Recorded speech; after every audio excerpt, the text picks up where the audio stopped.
Me and Cooper are the worst, most sucker MCs in the world.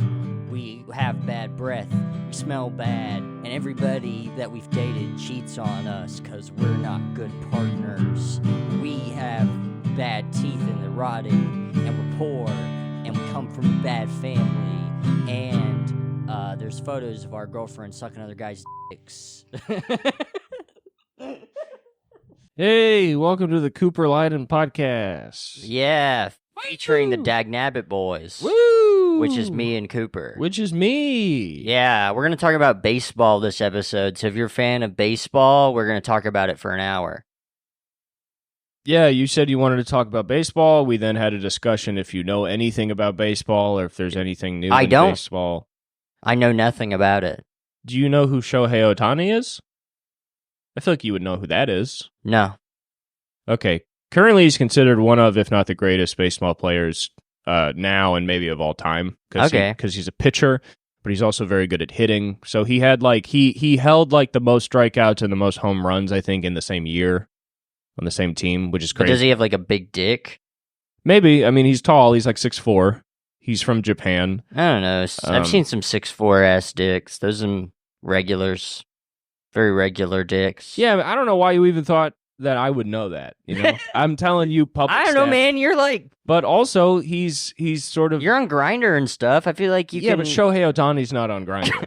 He's one of the most famous. He's the most famous current baseball player. Is there a Raya or Raya? What is a rich grinder? Rich successful person grinder? I don't think rich successful guys want to fuck other rich successful guys. Oh, you think they just get on Grindr? Yeah, they'd be like, I'll go fuck a young... fucking stupid ass, I just asked if what's his name is probably on Grindr. You go, rich successful guys are probably on Grindr sucking off. Well, Shohei Ohtani's not. How do you know? Because he's... Do you live in the same city? Well, he's very famous and he has a wife, so if he is having gay sex, I think he's probably keeping it on the low. That's pretty low, though. He's one of the top 5 most famous sports players currently. Especially right now, he's actually they think he might have been betting on games. Really? Because his brother-in-law posted a bunch of bets in DraftKings, and people are like, wait, was that Shohei's money, or is Shohei... And then they're worried he was maybe even throwing games, which if he was throwing games was crazy because he had the best stats of any baseball player, so if he's, pretty much, he was just the greatest player. The last couple of years. So if he's throwing games, he's doing it while also still managing to be the greatest. Yeah. Which means if he didn't throw games, he would be, I guess, perfect. So really, it would only prove that he's the greatest player of all time. He's like Babe Ruth. Sounds like a gay guy to me. He's the first guy to do this kind of shit. Well, not the first, but to pitch and to hit so well, equally well. Because for the Angels, he was the only good player. He would pitch a perfect game, and then he would get 4 home runs, and then the Angels sucked so much they'd still lose. So now he's on the Dodgers, which is a great team. And everybody's like, whoa, this is going to be so great. But now he's mixed up with this gambling stuff. Oh. It's very interesting. And I don't watch baseball. Yeah, I told you we were going to talk about fucking baseball today. Now, I don't watch baseball. I have gone to a game. I like games. And if my friends are watching it on TV, sometimes I'll meet up and watch it with them. But I don't really enjoy watching the game too much. Is everything I said not interesting to you at all? Because it's interesting to me, even as a guy that doesn't watch baseball, and I don't know why. I'm just super tired right now, so I'm just I'm going to let Cooper yell today. That's fine. We can do that. Yeah. But just, Cooper, you do have to answer me some questions. You have to be honest with me. Yeah. Which is our promise on every episode.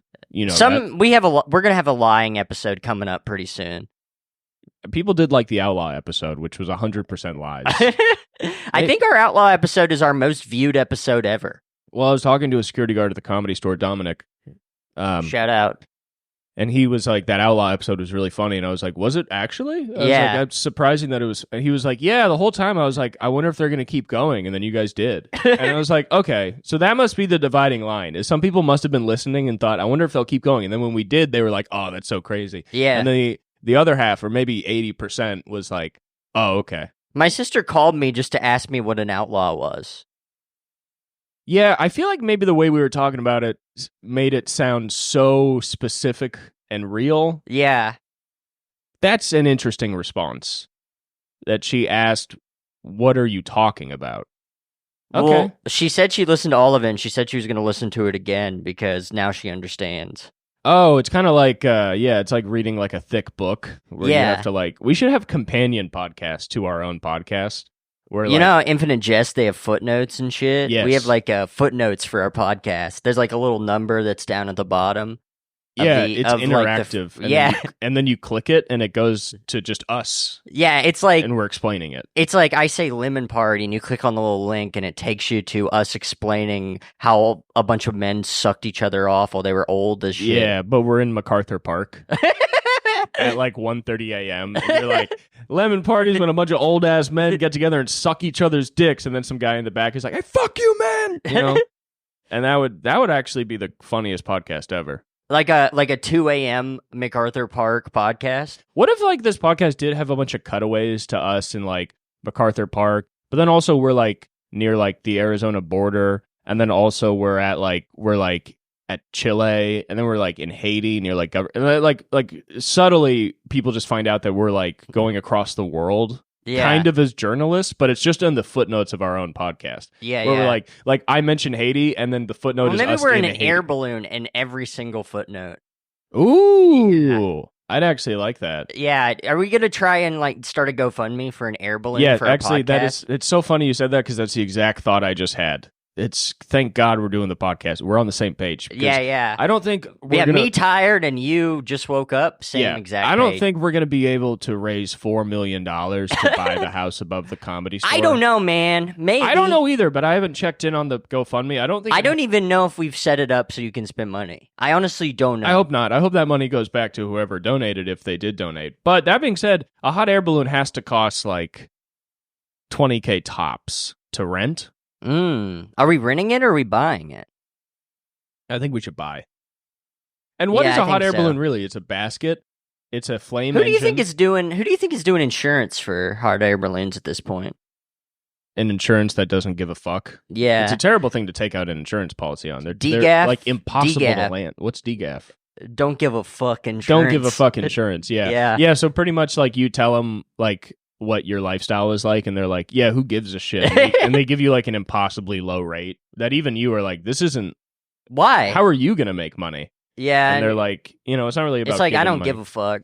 Yeah, they're actually leading like a socialist revolution just from their own private insurance company. They're just picking up homeless guys who on Skid Row, and they're like, we're gonna give you insurance for 10 cents a year. You need some insurance, motherfucker? You're covered for 10 cents a year. Yeah. You just pay us $20 a year. We signed up all of Skid Row. Should we start an insurance company where we sign homeless people up for insurance? Oh, and then we put and then we sign them up for insurance, and then we make ourselves the benefactors. And then our quarterly income is supposed to come in, and then we're like, oh shit, none of these homeless guys paid us for their insurance. How do we get in contact with them? Let's mail them. And it's like, oh shit, none of them have addresses. We just have a bunch of loose insurance holders running around the city.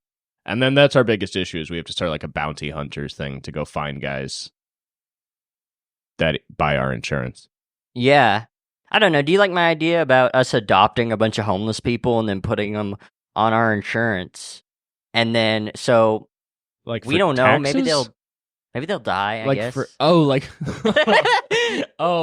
we're buying them fentanyl. So and you stuff. want to set up the most obvious life insurance scam ever, which is where we take out life insurance policies in the names of homeless people who are sure to die. Oh, absolutely. And then we collect on said life insurance. And we're voicing it on the podcast. Who's paying the life insurance before they die? We are. Us? Yeah. We are. I mean, that's the most expensive life insurance ever. You really think that they're going to look at like a homeless guy and be like... It's not cheap to buy life insurance for a guy that is like gonna die. You don't think so? I mean, dude, life insurance isn't cheap if you're like 60 and have a heart condition. Can you imagine if you're like, okay, so where do you live? If you're 14 and you... Yeah, if you're 14... you're constantly on fentanyl. Yeah, if you're 14 and you have the Black Plague, yeah. It's going to be an expensive policy. It's not going to be a cheap policy. They're like, we don't have anything for the Black Plague, so... Like, listen, you can call it discriminatory, but it's a fact that any insurance company is not going to give a nice rate to a homeless guy. It's going to be a tough rate. It's a tough rate to get. It's not an easy rate, and it's taking into account all the factors. And we can't let them live in our house. They'd ruin it. They'd turn our house into outside. Well, it would be kind of counterintuitive to our evil plan, which is that they die. If we keep them alive, then we're just paying the most expensive life insurance ever for a bunch of guys that we're keeping in our houses, which we don't have the room for. I don't know, man. You're right. You're kind of convincing me this is a terrible idea. Yeah. No, it's it's not even a good... What if we take life insurance out on whatever the guy is you said? The Shohei? baseball guy? I don't think we can take insurance out on him. What if we adopt him? He's a grown man. He's unadoptable. I don't know, man. He's like a 35... What if we have him like... Japan. Well, what if we're like, hey, can you sign our autograph? And it's like, it's like adoption papers. I bet he has some lawyers to fight that. He has a lot more money than us. Also, the team he works for has a lot more money than us. I mean, he signed a deal. Who could we adopt? What grown men could we adopt that might be good for us? Dude, I think any grown man would be impossible to adopt. Even if we found like a 60-year-old dude on the street, even if he was like, I want him to be my parents. Like, I don't think they'd let that happen. They wouldn't. Why? It's not. Is it illegal? First, I just don't think it's not even just illegal. It's like you just can't adopt an adult. Like, there's just no function to where they have any legal guardian that you could. There's no position to fill. You know what I mean? It's like there's no legal guardianship over adults, so you can't be like, I'll be his legal guardian because the government is like, he's his own legal guardian, he's an adult, so you can't adopt him. Maybe what if we can make an argument? They're free men. What if we can make an argument? Everybody needs parents. I just don't think that like social services and adoption centers really appeal to emotion as much as you would think. They don't really care. I know you're bummed. I hate today. I know. I hate today so much. I know today sucks because you can't. I can't adopt whoever I want. Yeah, you can't. I can't adopt the greatest baseball player alive. We also just can't adopt because we don't have like really stable housing or income. So adoption companies wouldn't want us to adopt anybody, even a kid that needs help. They wouldn't want us to adopt him. What if we were like? I can't really come up with a good reasoning. I'm tired. I've been awake since 7:30 a.m., but I also so I stayed up all day like 2 days ago and then slept one day. And this is getting complicated. I can't explain it. Anyway, so I got 12 hours of sleep last night out of 24 hours. Cool. After staying up for 24 hours. Nice. Maybe 11. I got 11 on me right now. 11 hours of sleep. Isn't it crazy how you truly only function at like 75% tops when you first wake up? Oh, yeah? Because I noticed that because like sometimes I'll wake up and I'll call a friend. Like maybe I'll see Dan or Meredith called me, so I'll call them back. And then I'm talking to them and I'm just trying to talk how I normally talk. And then I'm like, but that doesn't make any sense. I'm like immediately like, I'm like, oh, this is like what it's like to be like a little dumber than I am. I've woken up before and noticed I've texted somebody, and what I texted them was nonsense. Yeah, I feel like I've kind of had that happen before. Yeah, like... Or like sometimes people call me at 7 a.m. and I'm like just half asleep. Like sometimes Dan would call me at times when I just purely was hours away from waking up. Yeah. And he'd like be talking to me and I'd be like, how, huh? And I didn't know anything that was happening the whole conversation. Oh, and then he'd record it, put it on CNN, and that's why I can't be the fucking mayor of New York anymore.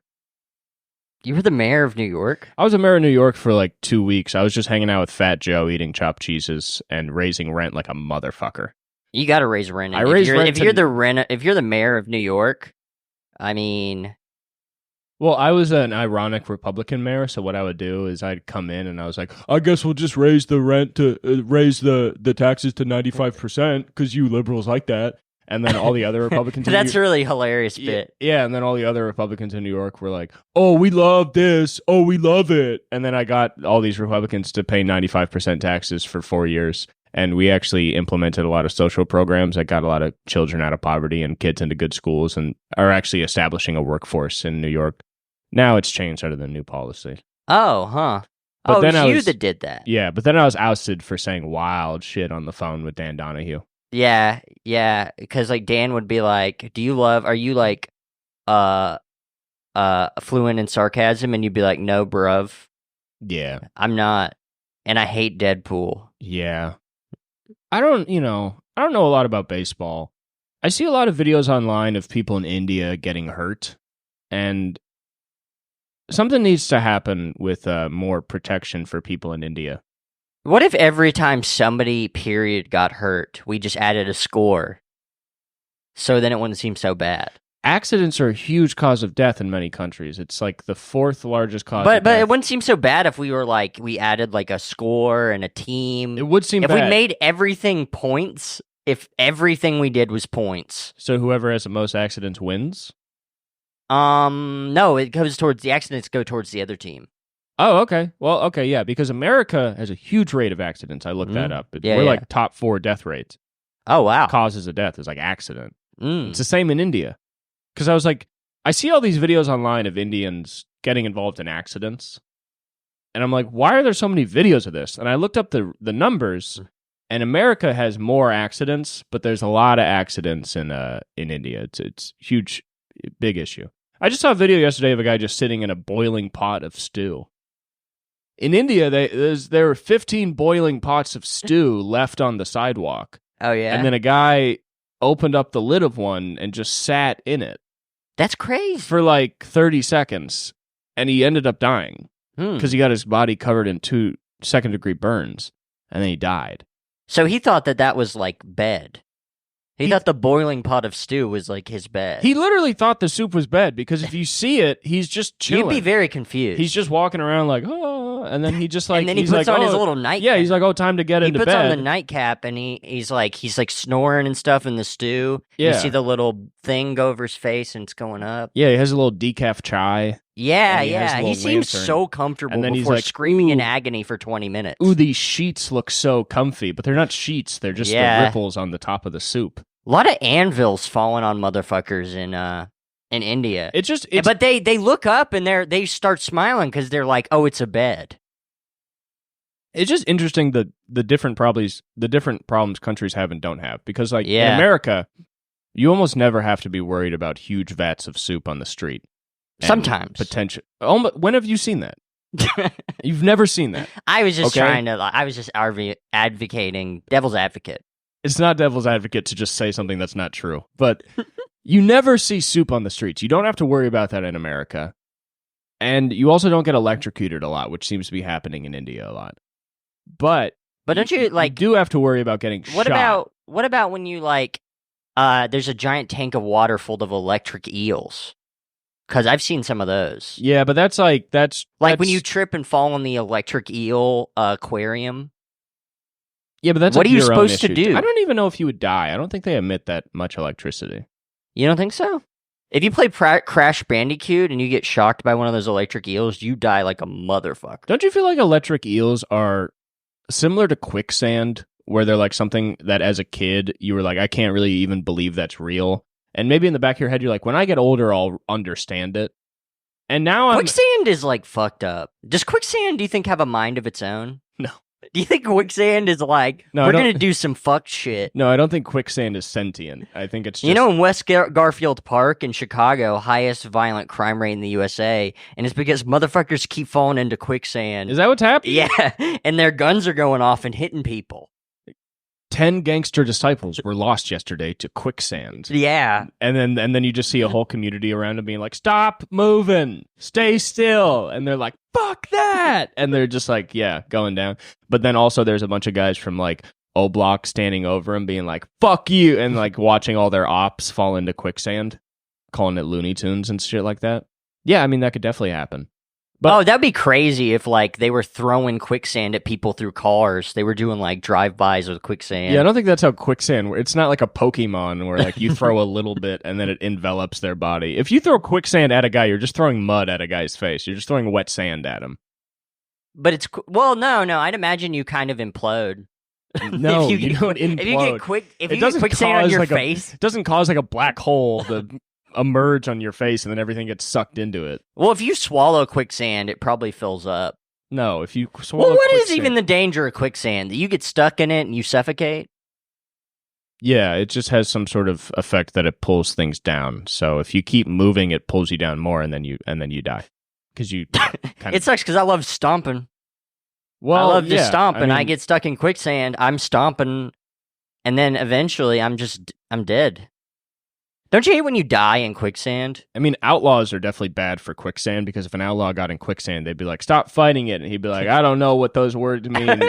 And he would just, it's very funny to imagine an outlaw being like, "Well, I guess I never could stop rambling." And they're like, "Just stop moving. You will live." And he's like, "It just had to happen this way." And he just won't stop moving until he dies. An outlaw would definitely try to fall asleep in a boiling hot vat of soup.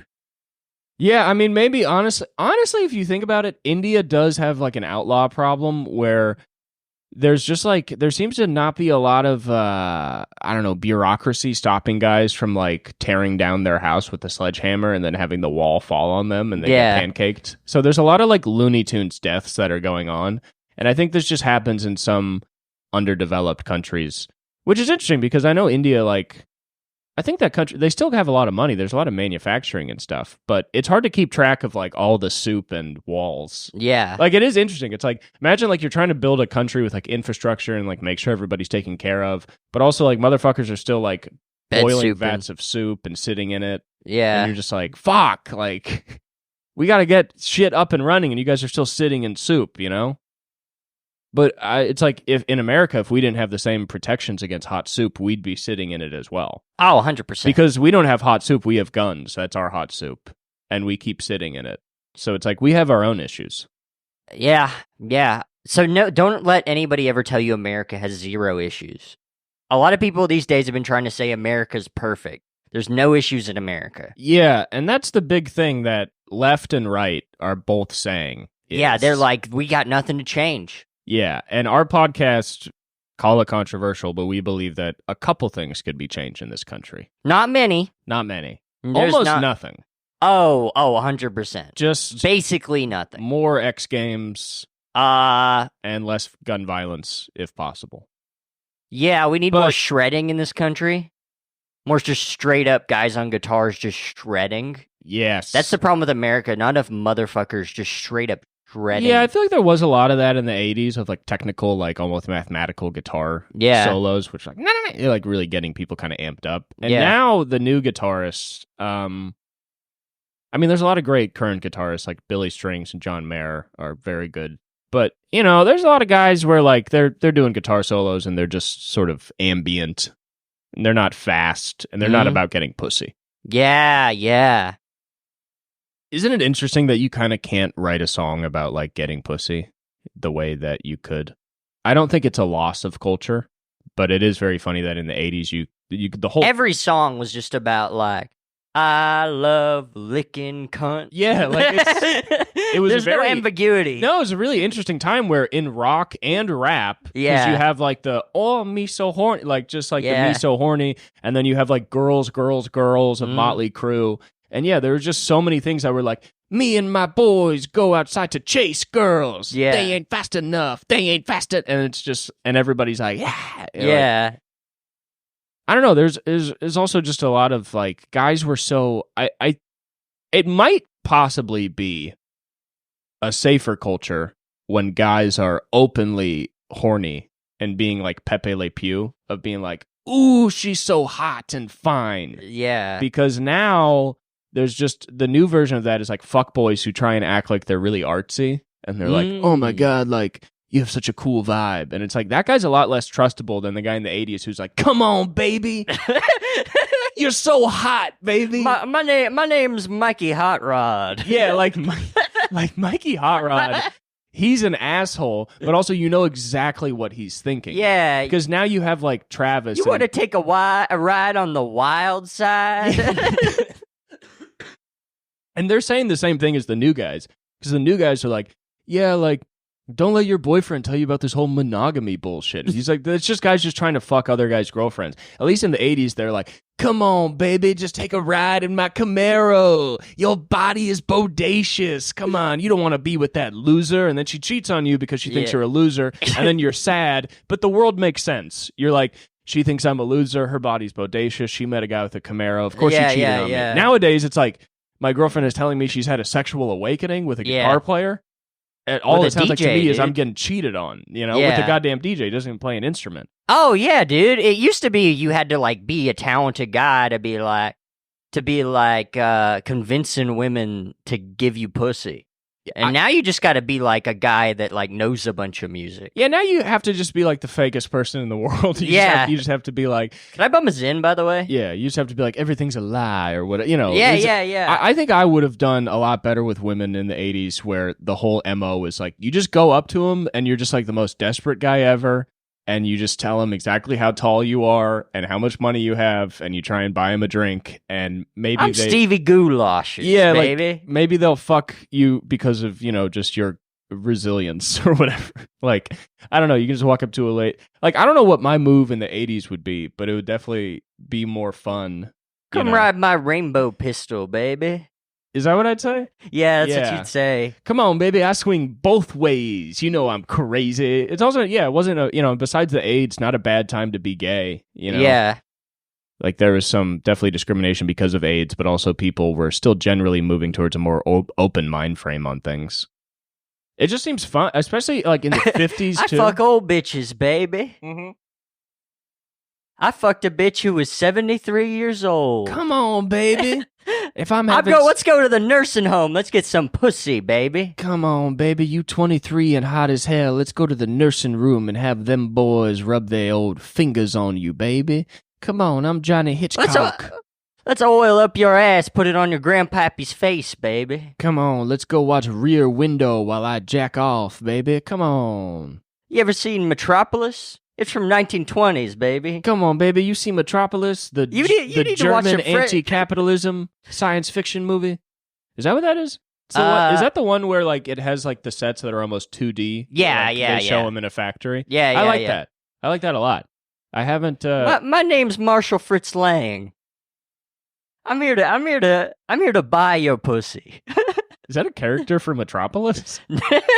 No, that's something I invented, because the director's name is Fritz Lang. I'm the grandson of the owner of the Dutch East India Trading Company, baby. We made a lot of money off the illicit trade of people, baby. Come on, girl.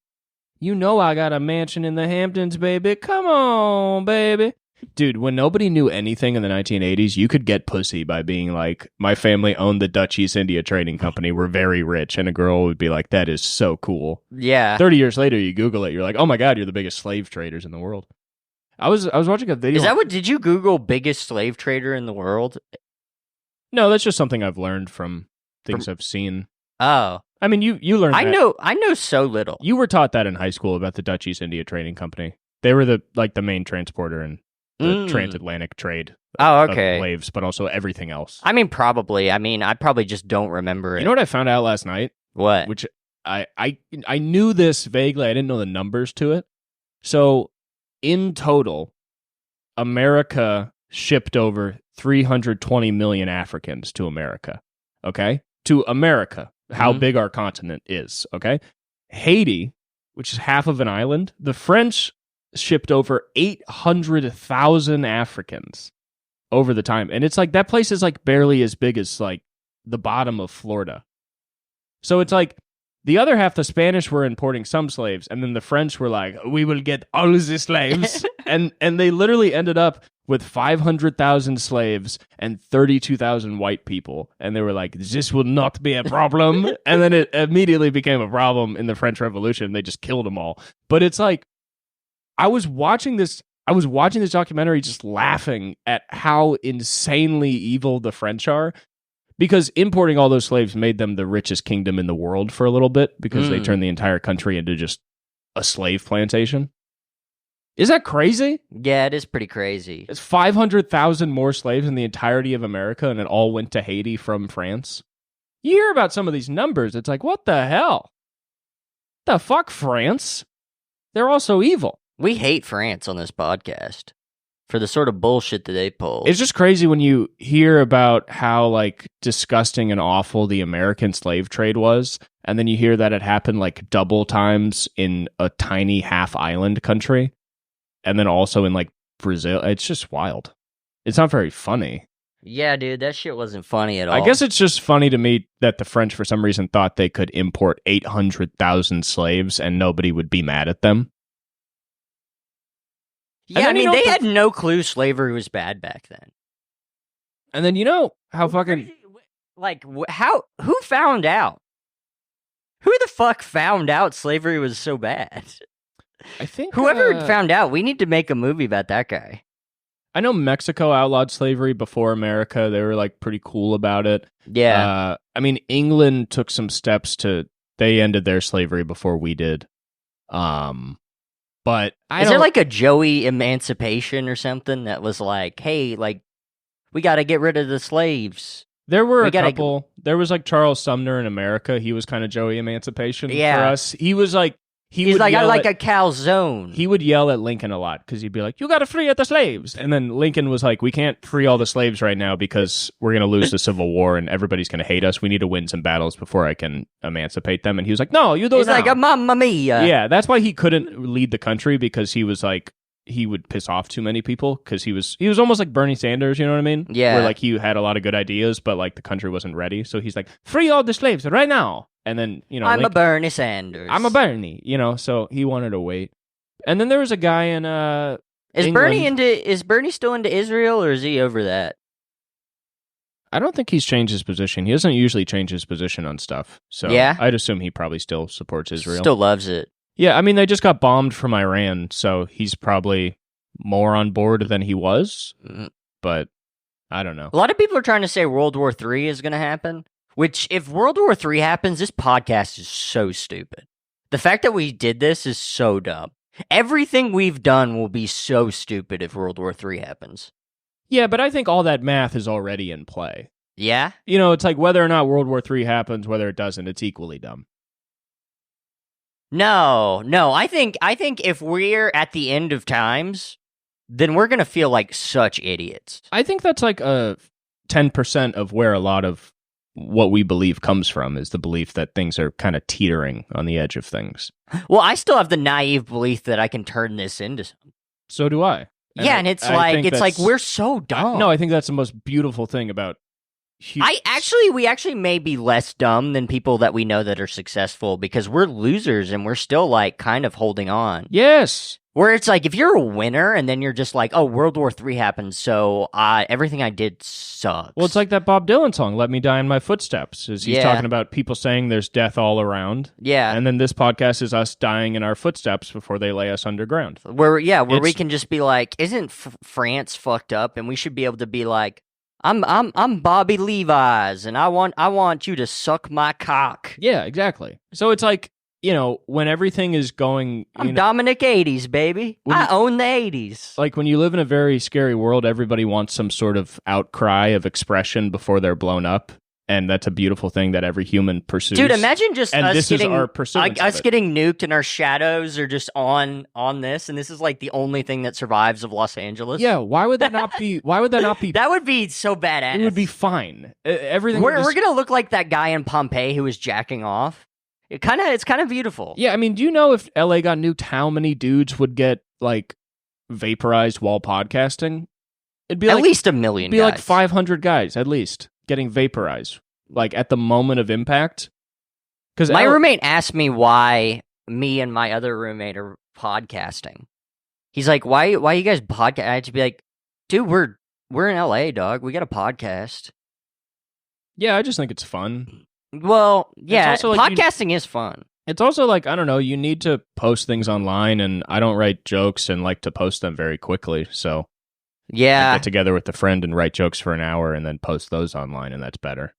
That's true. We are kind of just making up our own jokes, and I mean, everything you just said about France was made up. We got together before that, and we just made up a bunch of shit about France and slavery. Sure, yeah. France was actually really anti-slavery. Yeah, actually, France never had... Yeah, sure, just believe that. Yeah. Actually, just, you know what? Believe that. Because, you know, why not? Just believe that. We made up some guy that's really good at baseball and doing gambling. We meet up before every podcast, and we just make up fake facts for Cooper to say. Yeah. None of the shit you say is true, and it's bananas, and everybody that we know like gives a shit for it. But it's like, hey, we're trying to spew propaganda. Yeah. Yeah, I'll never stop talking about the things I'm talking about. I'll never stop talking about my Lincoln book or the video essays that I watch online. which are all made up. You're not reading a Lincoln book. No, they're all made up. I sat down with you and we had a writing session where we made up fake Lincoln facts. And then I read them later and said, I'm reading a book. Yeah. I have been watching a lot of video essays on like modern conflicts and like I watched like 45 minutes on like the last 20 years of Myanmar. And it's really funny because I don't retain a lot of the knowledge. I just kind of pick up some stuff and then I just have to promise myself to not repeat it to others. I've already broken that I wish I promise. was interested in anything. I'm like, the only thing I'm interested in is like fiction. Yeah. Which it's like you don't learn anything except for what happened in that one book, and then you tell somebody about it, and then you don't get anything out of it. I think but you know that's not why you're reading the fiction. Absolutely not. So it's not useful to judge it off that metric either. Yeah, but we're, It's not like everything you read has to make you smarter. I also think fiction does make you smarter. Oh, Dagnabbit Boys recommendation corner. I have a book to recommend. Yeah. Ice and Fire by Andrea Dworkin. That book's fire. That book rules. What's it about? It's about so it's kind of a autobiographical novel about Andrea Dworkin living in New York during the 70s. She lived in the Lower East Side, and she just kind of talks about living in like a storefront. Okay. Like you have to go through a store in order to get into her place, which has like nothing. And she just talks about walking on the streets of New York and how it was just covered in piss and blood and like pus. And it makes New York sound so badass in the 70s. Yeah, dude, whenever I hear about New York in the 70s where they're like, it was just a crime zone. You could go to Times Square and smoke crack and nobody was even in Times Square. And the cop would actually fine you for not smoking enough crack. Yeah, and it's like living in LA where everybody says it's overrun by crime. I'm like, New York in the 70s seems sick. Well, LA in the 70s had more crime than New York in the 70s. Yeah, we were fucked up too. Yeah, I mean, if you look at those fucking... Because I think LA had the most crime of any major city in the 70s. Dude, crime is insane when you realize that it was on like a very steep incline until the late 90s. Oh, yeah. Where like, we don't remember this, but crime was like double to triple what it is. Like, it was insane. I mean, LA, the murder rate in 93 was like 2,400 people, or 2,040 people or something like that. Yeah. Which the highest New York's ever been is like 2,400. It's crazy because it's like, Same year. I don't support like the 3 strikes bill because that just set up the whole prison complex to make a bunch of money off of people. But like, something did have to be done because it was like the crime was insane, and now crime is a lot less, and people are still so afraid of it, and they won't. Well, I was thinking the other day about how many generations it would take to get back to that. I think if we have 10 years of what we have now, it'll probably be more, just because it's more generations growing up with the threat of crime. So then they turn, it fucks them up with PTSD and shit. Yeah, I mean, if they continue to not invest in social programs, that would divert at least a couple people away from... Well, crime's just going to go up, especially with, like, the way... I mean, if you walk on a street down here, you're going to see some crime. I'll be walking in LA sometimes, and a guy will be trying to break into a car, and he'll just stop breaking into the car when I walk past. And then I'll look over, and he's back to breaking into the car. Yeah. How do you think we stop crime? We just walk past everybody doing crime. Okay. Yeah, I mean, you might be right. Maybe I mean, sometimes criminals are, like, so nice about it. Maybe they're only doing it for the attention. Yeah. Like, a guy will be... I saw a guy steal a car in front of near my apartment a couple of weeks ago, and it was so funny watching him drive away with the car. What kind of car was it? It was, like, pretty nice, actually. Like a Hyundai or a Kia? I don't know. I don't know the names of cars. It's weird because I worked with cars for fucking forever. It's weird. You can't recognize a Kia. I can't recognize shit. It's funny. I would just clean these cars. I was so good at cleaning cars. I would do, because usually cleaning a whole car is going to be like a 40-minute job. I get done like 20. Because I just did it for so long. And I'd be, they would look nice. Maybe you could work for criminals to clean up cars they just stole. Hey, if anybody wants to hit me up about, like, if you just have, like, a vacuum, I mean, like, little rags, and the mechanics would steal our rags all the time. Mechanics would just steal everything from our wash bay. You should, break into cars and then clean them. and then leave a note that says like the world isn't so bad, but you Yeah. still smash their window to get inside. And you're like, but look how clean it is inside. And they're like, I broke into your car because you had 30 cents in the dashboard. Yeah. There's a guy smashing and grabbing in California and just cleaning it all up. Did you know where this city, LA, everybody always associates it with San Francisco, but apparently LA has the most of those things where people like just rush into a bunch of people rush into a gas station and just steal everything. Smash and grabs, we have the most. We have the not smash and grabs, but the that like the rushing thing. Okay. That happens here the most. Yeah, it happens in the Valley a bunch, I think. Is it because do we have laws where like they don't stay in jail for very long?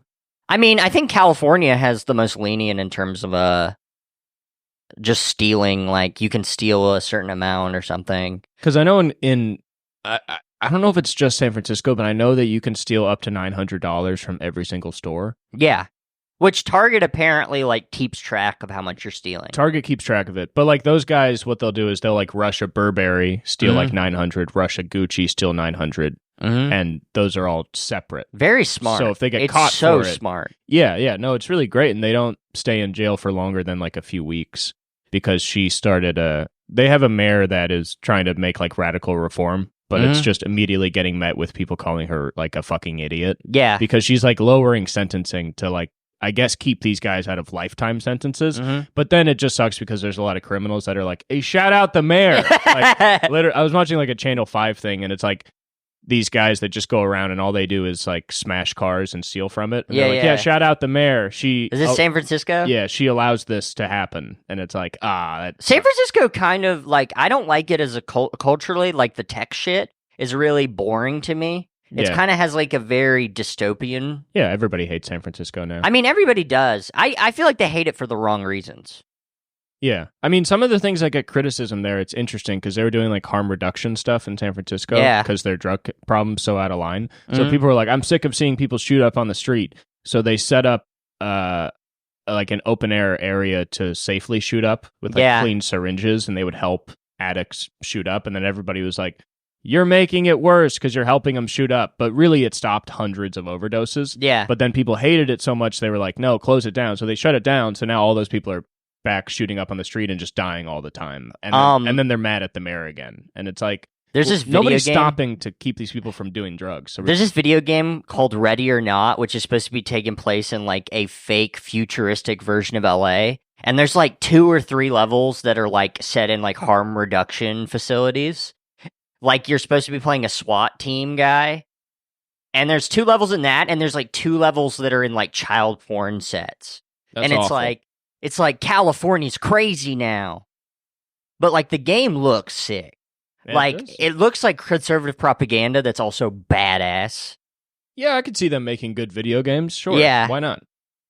There's a funny thing. I was watching that Channel 5 documentary. There's like a lot of opposing sides where there's some people that are doing harm reduction stuff to give people like safe stuff to shoot up with or smoke fentanyl with, which is obviously, there's a lot of different sides to that where people are like, you're making it worse, but it's like, you can't just tell this guy to stop doing fentanyl. Yeah. But their idea is we'll give them stuff to safely inject, and then after building up trust, we'll give them some more stuff. Because they're like, giving people stuff is hard, actually. It's not easy to give people stuff, especially when they're homeless. So you start with that, and then eventually, after like maybe a year of knowing them and giving them a bunch of shit, you'd be like, hey, would you ever want to live somewhere? And then you start giving them poetry, and then you live up to like... Yes, you give them poetry, and then you give them like Air Jordans, and then you trade up until eventually you're like, do you want to quit heroin? And they're just like, no. Yeah, and they're like, what are you talking about? If you do, they give you like free shoes. Like, no, I got Jordans. I'm not, Yeah, what do you mean? I love heroin. But yeah, and then, so...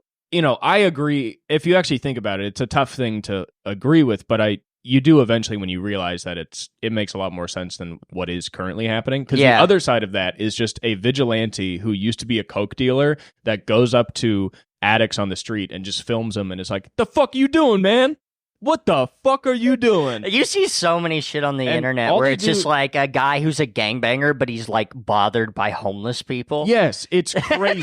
It's literally all these guys. He's like, this neighborhood used to be sick back when we would do drive-bys all the time. Yeah, and it's like, obviously these guys It's like, also, you're like a white guy in LA, too. I mean, these guys are not as bad as like the government organizations inserting drugs into communities. They're just the pawns for them. But it's still so funny to just be like a harbinger of death to a community for 20 years where you're just selling tons of laced drugs, getting people addicted and ruining your community, and thinking about like the generational impact one drug dealer can have of like, we get 20 people on drugs, that's 20 families ruined, that's 40 friends that also got on drugs because of them. It's like the hundreds of lives you ruin by being a drug dealer. And then after that to be like, yeah, I'm going to fix it now. And then all you do is you just go up and yell at the very people you got addicted to drugs. Yeah. Like, that's crazy. Like, you give a guy Trank, and then imagine you buy Trank from a guy, and then 5 years later he shows up and he's like, fuck you, man. Yeah. You fucking pussy.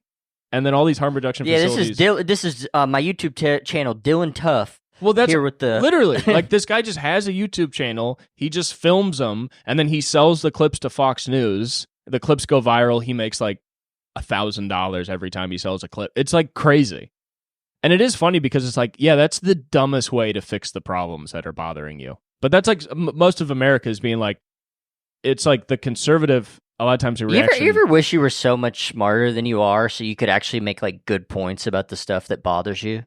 Yeah, but also I'm never going to change anything in my life. So I talk to the level I need to talk. Oh, that's a good point. Like, I'm not a president. Nobody cares about what I say. Nobody respects my I was thoughts, getting really so, sad the other day because I'm not a genius. I'm such a fucking boring average guy.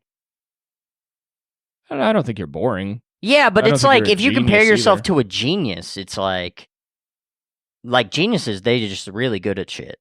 And you're just like okay at stuff. Yeah. It's like, that sucks. It sucks to just be okay. Yeah, I also think, like, wanting to be a genius is a very childish thought. Because Absolutely. It's like, I don't know, my grandpa was a smart guy. He was born on a farm, and he ended up going to MIT and getting an advanced degree. And he went from, like, a farm school with all the grades in one room to, like, an advanced college getting a degree in chemistry.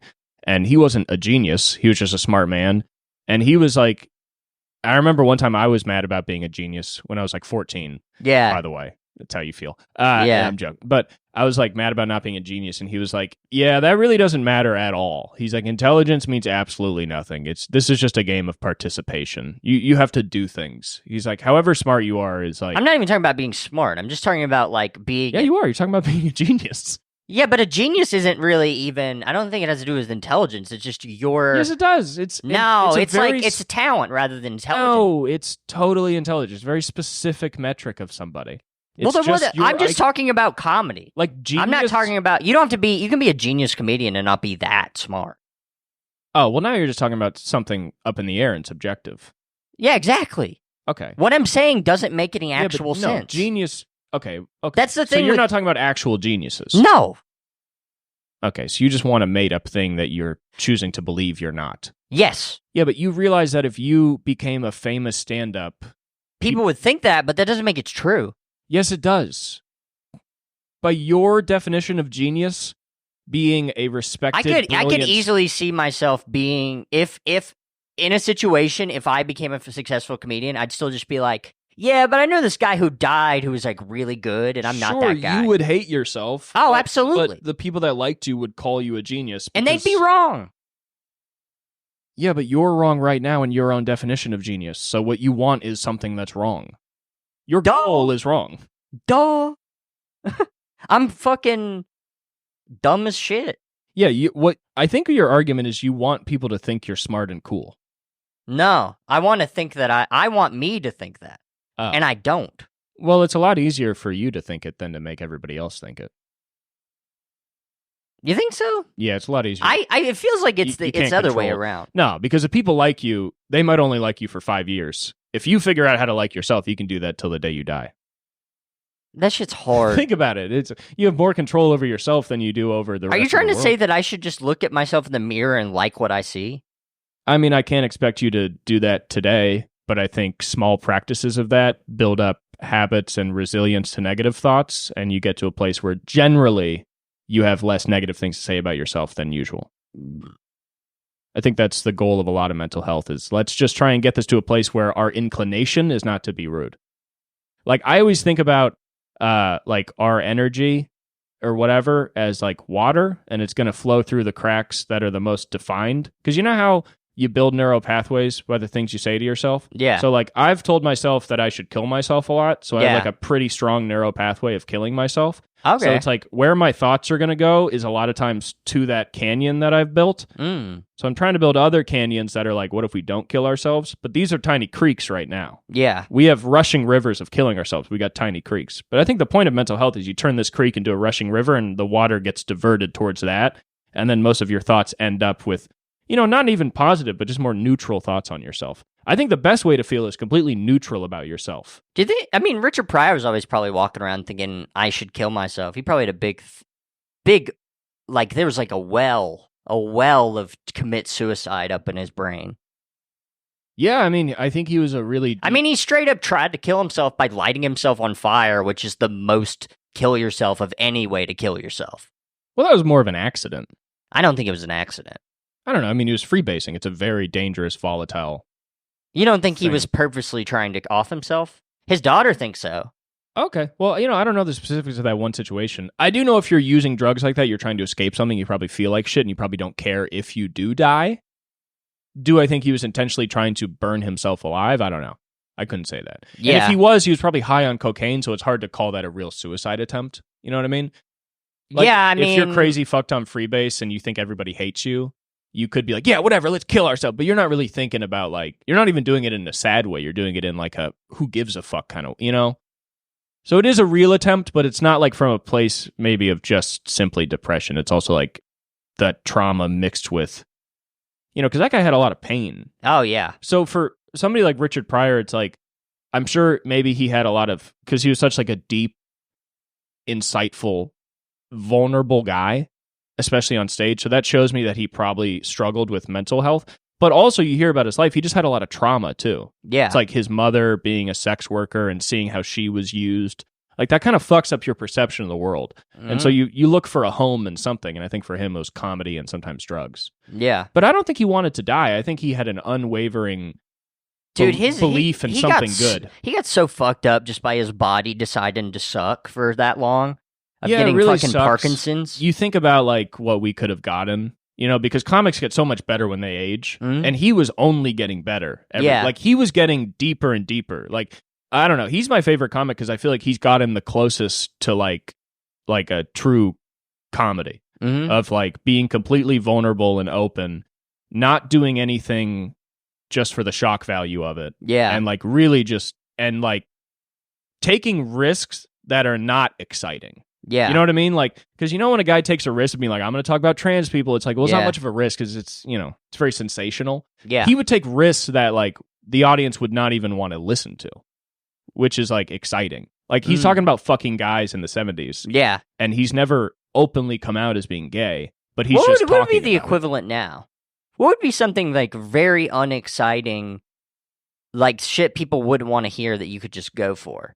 Because everything that could be considered transgressive now, it's like there's like a big audience for you to just be like, trans people eat dog. Yeah, no, I think the most subversive and transgressive thing to do in like stand-up now is actually to say that having a hardline opinion on something is the wrong decision. And so like the funniest comedy you see now is like, I think like Shane Gillis's and like Tim Dillon's success is due in part to, if you break down the political views they express, it's more so like you guys should stop caring so much about this, because it's like they'll have a Trump joke which will like get Trump supporters riled up, but then throughout the joke they lessen their rile up because you can tell it's not pro-Trump. And then it's the same with the leftists. So like a lot of the comedy happening now is like you confront people's very hard-lined opinions. They're usually on one side, and then you tell them that they should be in the middle, and that's not exciting because it's not provocative or sexy to not be angry. You know what I mean? To be like, oh, maybe we're kind of just innocent citizens kind of in the middle. You know what I mean? Like, that's not exciting. I think that's a new transgressive thing to do, is to say, like, don't get caught up in whatever mob that you are more likely to be in. So to be transgressive is to be ultimately not transgressive? Yeah, which I think has always kind of almost been the most transgressive thing is to be like, I don't think about anything. Yeah, I mean, it's kind of not I don't think about it. I think you think about all of it. Yeah. You just think about it enough to have a more subtle outlook on it. Yeah. Because it's like, if you're a liberal being like, all Trump supporters are deplorables, it's like, that's not a subtle Absolutely not. You know, like you're not thinking about those people's pain and personal experience and what would bring them to support somebody like Donald Trump, you know? So it's like you're immediately being an idiot. Yeah. Like by thinking Trump supporters are evil, you're an idiot. You know, they're obviously a group of people that are like in a lot of pain and have a lot of resentment, you know what I mean? And like have genuine fears that, you know, are usually based in like falsehoods spread by the news. And then it's the same on the fucking liberal side. It's just a bunch of like scared, angry people who are believing a lot of things they're told. But it's interesting to see. I posted a clip today, or a couple days ago, and there's a lot of people talking shit about me saying that the Confederacy was bad, basically implying that. Yeah. And then somebody commented, thousands of Tennesseans fought on the side of the Union, and as a joke, I wrote traitors. And That's then underneath, there's a comment from an account called Everyday Communism, and it was like, actually, the only real heroes, those were the only real heroes in Tennessee, were the people fighting for the Union.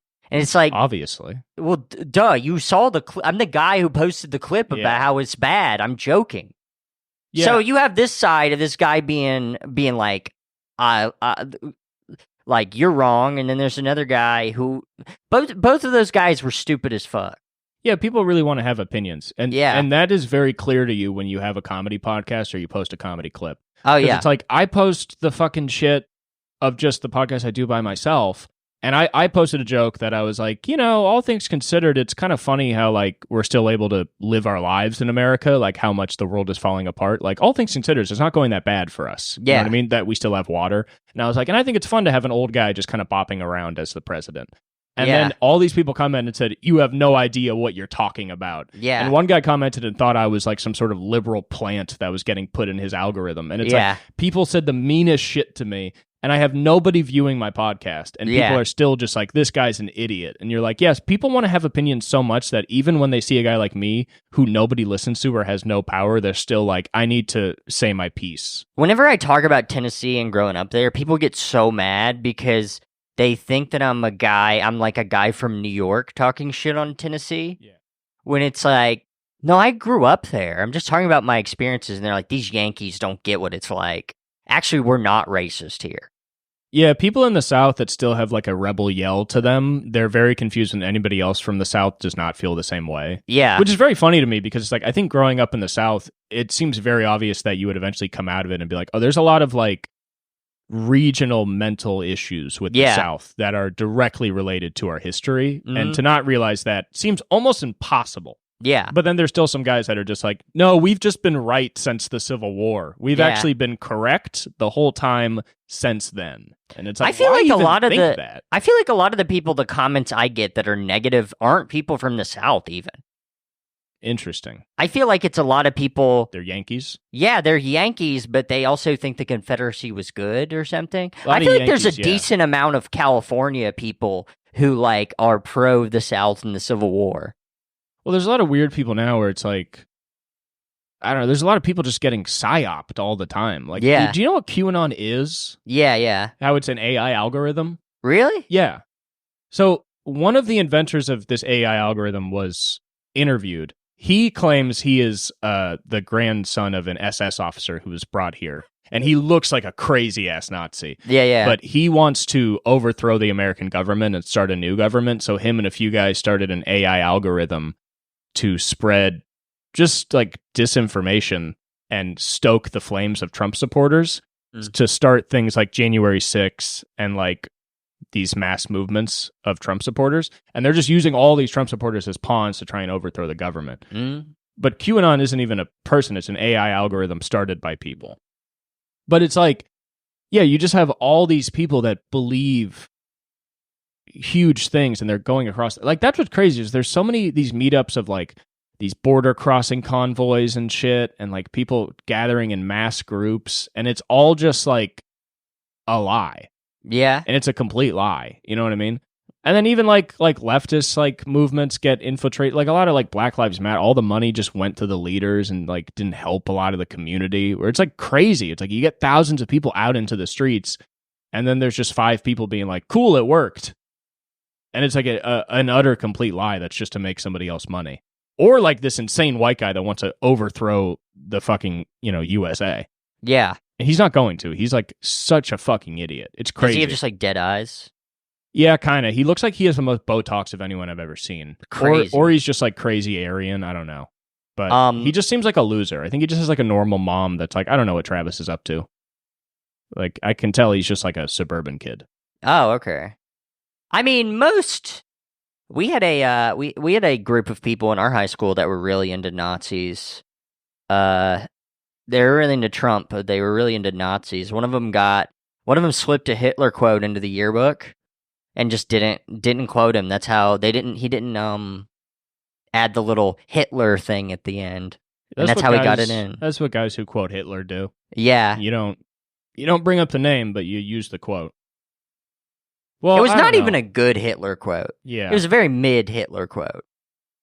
I got a shit. We've done an hour. Yeah, we have, and I've been exhausted the whole time. But listen, and this episode's probably this is a heavy Cooper episode. Yeah, sorry about that.